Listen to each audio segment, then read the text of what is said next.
Franco Finn here. I'm at AT&T Park in San Francisco, and I'm with legendary artist Todd McFarlane. Now, Grammy Award winner, Emmy Award winner, your comic books, I mean, from Spider-Man to Spawn, your toys. What else haven't you done, really? Played center field for a Major League Baseball team. I traded all away tomorrow if I could just have one game, right, in center field for any team.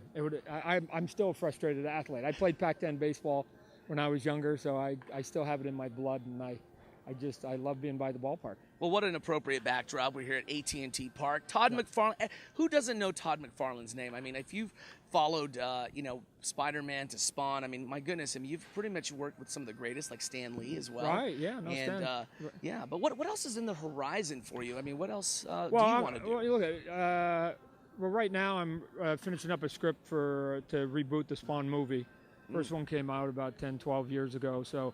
And then this one, I'll be writing and directing and producing it myself with, some other people in Hollywood. Keep it low budget, so that I have a chance to be behind the director's chair. Obviously, we do the toys. Christmas is coming up, right? So I've got all the toys. I've got to get out, got to get ready. Unlike Santa Claus, I have to do it as a toy maker 365 days out of the year. Sometimes I'll go and do a little bit of directing, music videos. I still do the comic books. On the plane. Coming here today, I had to do some pages for issue 247. So I've been at that for 20 years with the Spawn character. So I don't have too many idle hands. And then in between that, I coach a 15U youth baseball team on the weekends, and I've got a nationally ranked baseball team that I coach. Wow. Well, We'll get into the toys a little bit later because we all know that you've helped create a custom toy here at AT&T Park for Assassin's Creed. Correct. But your love for baseball. Now, it's been documented that you've got quite the collection. Is that true that you've got the home run baseballs? Yeah. Well, it's some people have bigger collection. Mine just a little spendier than theirs. I was that goofball that people have read about that went and spent $3 million on the McGuire ball when he hit the 70th home run ball, right? So, and people go, why would you spend that much money on a baseball? And it sort of gets their mind sort of weird because they understand what a baseball is. But, for two reasons. Number one, I didn't think anybody was going to hit more than 70. I thought that would, they broke the record from 61 to 70. And then the other one was I was at the time trying to do sports toys, and I couldn't get in the front door. And so I felt like I needed to do something that just sort of gave me a little bit of street cred. And once they found out that, hey, there's this guy over here who spent, $3 million on a baseball, he must be a big sports fan, at least take a meeting with him. And then I ended up getting the NFL, Major League Baseball, NHL, and the NBA, and we've been doing those figures for the past 20 years almost. It was a worthwhile investment, right? It was the ante at the poker table, essentially. It was. Right. So, you have Sosa, Bonds, and McGuire's? The top 3 home run marks. I bought the Sosa 66 and the McGuire 70 because they both did that in the 1988 or 1998 season. And then, as you can imagine, a few years later, I was quite anxious when Bonds started getting a little crazy with his number. And people, the media would phone me up from time to time saying, hey, Todd, do you know you spent all that money on a ball and that Bonds is on pace to break the record? And I got to tell you, there was nobody more interested in the math of what was happening with Barry than I was, because I had my investment that was sitting there. And then when he broke the record, I guess I'm going to have to go buy another baseball. So I ended up picking up his. So the top 3 home run marks of all time, I have them. That's definitely an impressive collection. Let's get back to the toys. McFarlane Toys, I mean, there is, first off, you're working on The Walking Dead. Right. You've worked on the resin figure of Rick Grimes. Yep. And also there's Macho Man Randy Savage, just in time because the Bay Area is going to be hosting WWE's, of course, WrestleMania.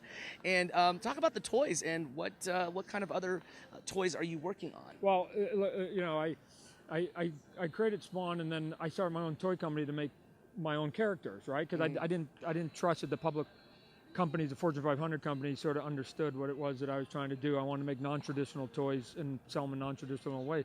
But I also knew that my character wasn't going to carry the whole enchilada.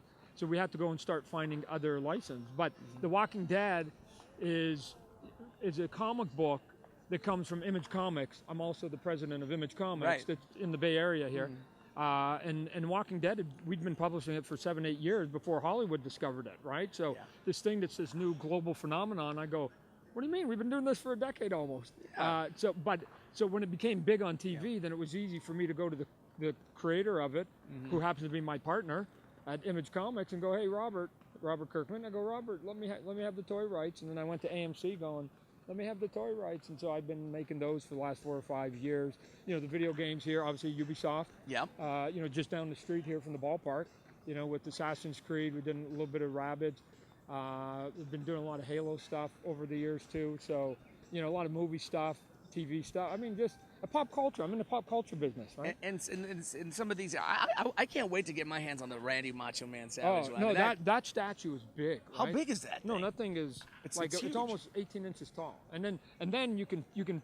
I've got them so you can turn them. Yeah. So you can see them like in the front and their back. And so I love you the can- outfit on him Oh, too. yeah, I mean, yeah. that's like classic Yeah. Macho Man madness right there. Yeah, no. So you can turn them, so you can read the madness on the back of his big cape, right? Now, as we close this off, I want to Yeah. know, like, if there was anybody, celebrity, living or dead, or any kind of fictional character that you want to create a figure, a toy, is there something out there that, man, you know, I would love to work on this? What is that project? You know what? I can't say there's one thing specifically, but if the name's Todd only rhymes with God. But if I could be God for like one day, what I would do is every toy contract that was ever signed would say, okay, company A, you get all the toy rights to this, comma, but McFarlane gets to make one figure, right? So I'd like to do like one Batman and one Spider-Man and one Star Wars and all these big brands that I'll never get to touch. One of each. Just let me do one. And I go there. That's what I would have done if I could have done 50 of them, right? And then I'd be satisfied just to touch each one of them, just one. Well, that's fantastic. Well, Todd McFarlane, thank you for joining us here in San thanks. Francisco. It's, you know, the San Francisco Bay Area loves their video games, loves their the comics and everything like that. Great market for it, and I'm sure they can't wait to meet you here. No, at I this grew up in event. San Jose, and I went to dozens and dozens of games, the Giants games, when I was a kid, right? This is where my love for baseball came from, that I ended up playing Pac-10 Candlestick baseball. days. Yeah. So I'm kind of back home, right? It's kind of cool. It's great. Well, thanks for coming out, Sure, Todd. thanks for having me. Fantastic, and yeah, keep your love for the game of baseball too. Look you know, at, because dude, this is the demographics of baseball for us men. 5 to death. 5 to death is the demographic. I've never met a guy at 60 go, man, I've liked baseball from 5 to 60, but I think I don't like it anymore. It doesn't happen. We will take it to the love that we have for this game. We will take it to our grave. America's pastime, That's right? it. Thank you, Todd, for joining us again, and best of luck with all your other projects and toys there. All right, thanks.